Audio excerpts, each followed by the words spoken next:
dans la construction, la reconstruction de la paix dans notre pays.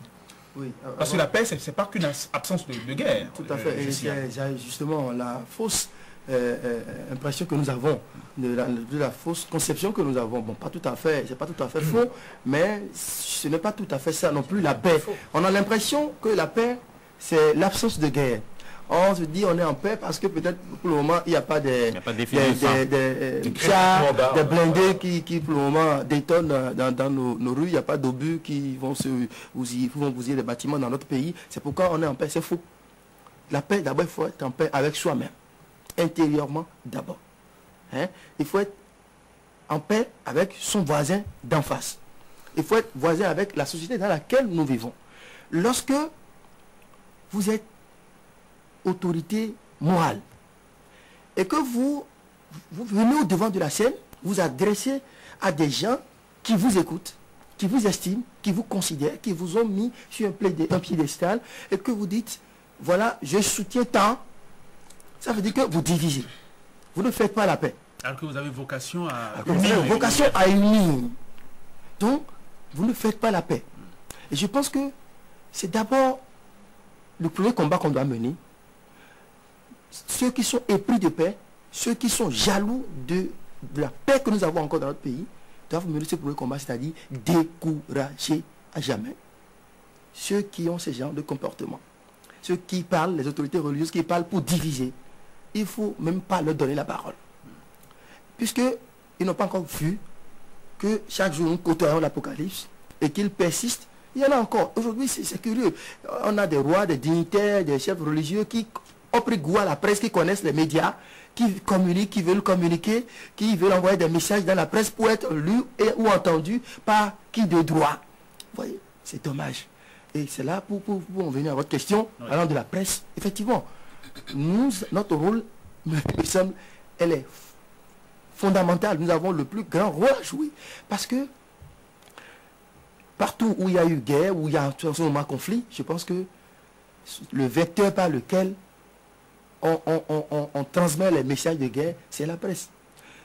Le casus belli, par quel moyen on transmet le cas, c'est pas la presse, c'est pas les médias. Justement, en relayant les messages belliqueux, en relayant des propos dangereux, nous contribuons nous aussi, n'est-ce pas, à la détérioration. L'éternel Radio Mille Collines nous rappelle bien. Mais vous savez, parfois, c'est pédagogique, malheureusement, de passer certains messages. Parce que dans une situation où ça peut servir de piqûre de réveil. Tout à fait. Lorsque, par exemple, on vient rapporter des déclarations dangereuses venant de personnes de qui on devrait attendre tout à fait le contraire,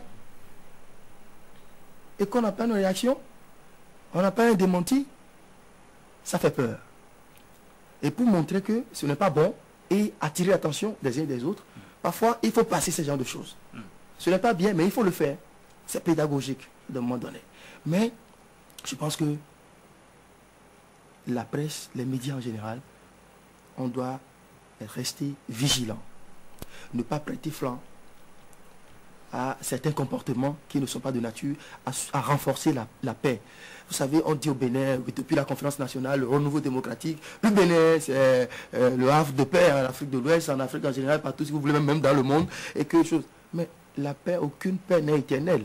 Pour rejoindre un peu sur c'est une conquête permanente. Aucune paix n'est éternelle et chaque journée, une journée qui prolonge la paix, on doit la considérer comme un acquis. C'est plutôt ça là qui est un acquis, à mon avis. Et non, chose. Pas du tout. La Côte d'Ivoire était comment? La Côte d'Ivoire était en paix. C'était une nation prospère relativement. Le Rwanda. Mais aujourd'hui, c'est vrai que le Rwanda se relève aujourd'hui remarquablement. Mais aujourd'hui, la Côte d'Ivoire est où? La Côte d'Ivoire est en train de se chercher à travers les nombreux reports d'élections. C'est ce que nous voulons dans notre pays. C'est ce que nous voulons pour notre pays. Nous, au moins, on n'a pas le cacao, on n'a pas le café, on n'a rien. Nous sommes pauvres. La seule chose que nous avons, c'est cette paix qui nous permet de respirer de l'air frais quand on veut, ou bien de manger le peu que nous avons. Et de glaner une part de rente à l'international. Merci, de demander à le téléphone pour notre standard, etc. Oui. Mais et ça aussi, on veut vendanger ça. Non, il faudrait que nous ramenions la balle à terre, que nous, même médias, amenions les acteurs de ce jeu-là dangereux à revenir sur terre. C'est très important. Oui, François Messon, quelle part est-ce que la société civile difforme, diffuse, confuse, bartade peut-elle prendre dans la conquête de cette paix-là, et ceci au quotidien, surtout qu'on est à l'approche d'échéances électorales plutôt sensibles? Bon, oui, cette société civile a un rôle important à jouer. Il ne suffit pas de crier quand il faut crier, de se faire positionner par la suite dans les schémas politiques pour se transformer en société politique. On a eu des exemples assez éloquents, non. Il faut des campagnes de sensibilisation.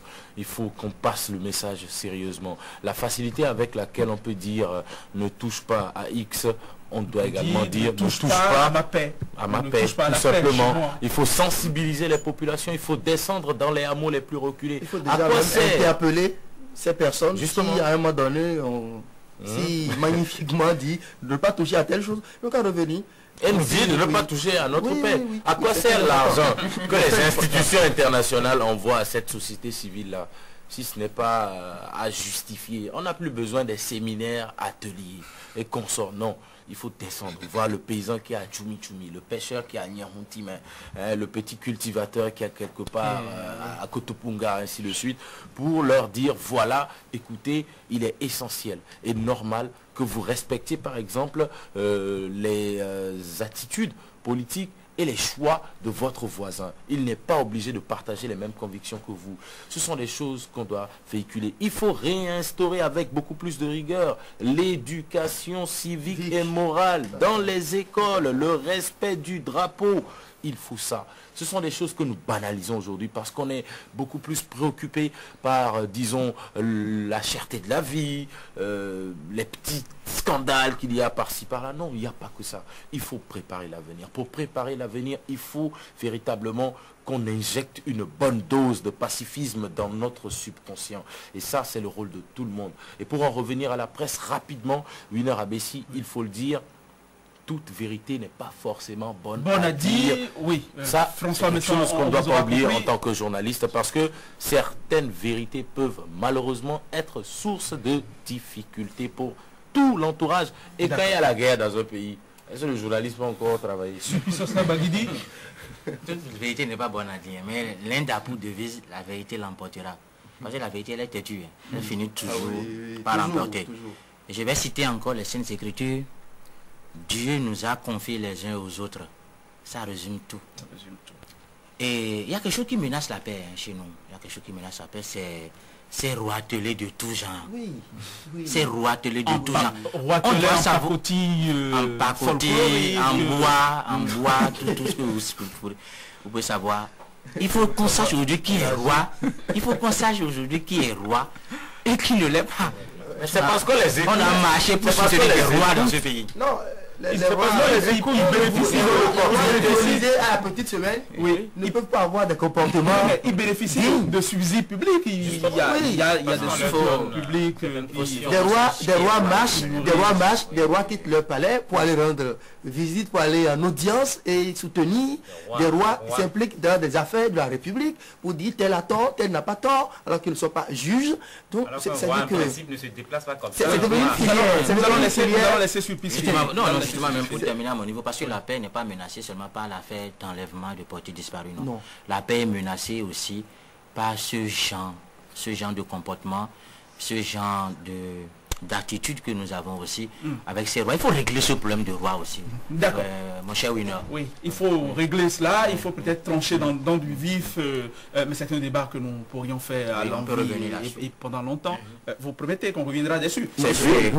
Est-ce que le pari est gagné? Nous avons dit que nous parlerons de paix sans jamais parler de politique. Est-ce qu'on a réussi? Je pense qu'on n'a même pas fait assez. Et pour finir, moi je voudrais juste lire rapidement cette phrase de John Fitzgerald et Kennedy. Nous ne reposons pas sur nos acquis, mais efforçons-nous de construire la paix, de vouloir que la paix soit dans le cœur et dans l'esprit de chacun. Oui, belle inspiration en effet. Chers amis, merci, mais ne partez pas. Nous allons retrouver juste derrière le zapping.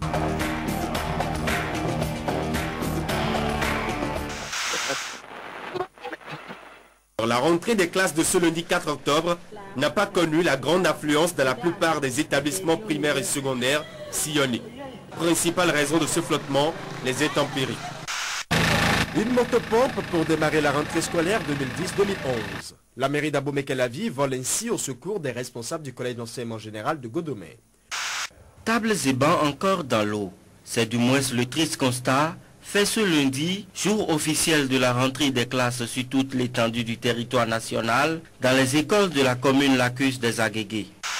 Au niveau des écoles maternelles, l'ambiance de début de rentrée n'a pas varié au fil des années. Pleurs et larmes sont au programme pour les petits qui découvrent pour la première fois l'univers des tables, bancs, tableaux et maîtresses. Nous sommes invertis pour abortionner ou pour sanctionner en 2011. Moi, je sais que je suis innocent et que je suis prêt à répondre devant n'importe quelle juridiction. Retrouver Pierre Urbain Danivor sain et sauf. Un jour de grève et déjà des conséquences fâcheuses.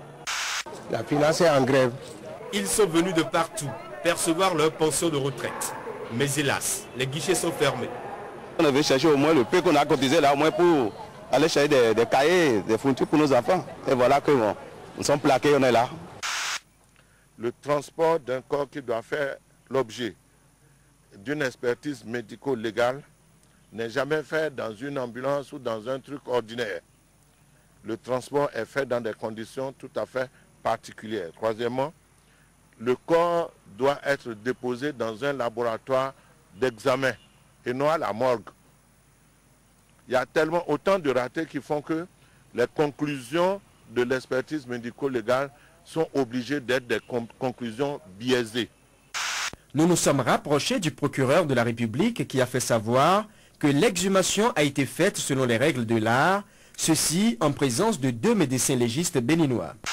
Fraternité nous apprend toujours que le gouvernement interdit toute manifestation, ce qui n'est pas évidemment du goût des syndicalistes. Le ministre de l'Intérieur perturbe le président de la République et l'empêche de dormir. Parce qu'il dit ici, pour le respect scrupuleux des présentes instructions, il donne des instructions à qui? Il va donner des instructions aux syndicats. On relève du ministre de l'Intérieur. Donc vous voyez que déjà nous violons ces instructions. Et nous allons violer de façon violente les instructions de ce ministre nouveau. Président de l'Union pour le développement du Bénin nouveau, Monsieur Pascal Irénée Koupaki. La seule richesse que j'accepte de partager et de mettre au service de l'UDBN, ce n'est pas l'argent qui achète les consciences et qui altère l'éthique républicaine, mais c'est plutôt mon expérience à mettre au profit de la jeunesse. On dit que la choléra, et je me demande où est la police sanitaire. On est à côté des choses là, on n'est pas loin de la mort ici. Les passages de train par ici sont les moments qu'on redoute le plus. La locomotive soulève une armée de mouches et toutes sortes d'odeurs qui envahissent les humains pour au moins un bon quart d'heure.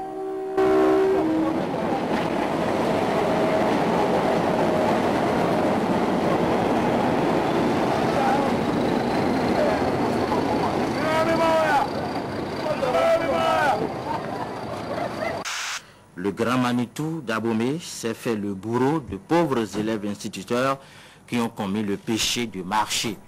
Le roc noatin n'est pas de nature à tolérer le genre de mouvement au parfum de l'antillaïsme. Et disons les roues, mais s'il est. Bon, vous ne blâmez de quoi il y a. Mais de nous connaître, mais de nous bloquer, de nous connaître. Vous ne blâmez de quoi il y a. Vous ne blâmez de quoi il y a. Bon, nous y. Il y a un doigt de mettre l'ami. Et il y a nous. Et il y a 100 ans de bénin. Mais nous l'avons. Donc, il y a un tech benou. Personne ne semble détenu ici à Saclo, à l'entrée même de la ville de Boycon, la vraie version de cette scène au cours de laquelle un des 2 voleurs a été tué sur le champ et le commissaire de la ville grièvement blessé. Tout dans nous, Así no te ocupo tu va a perder,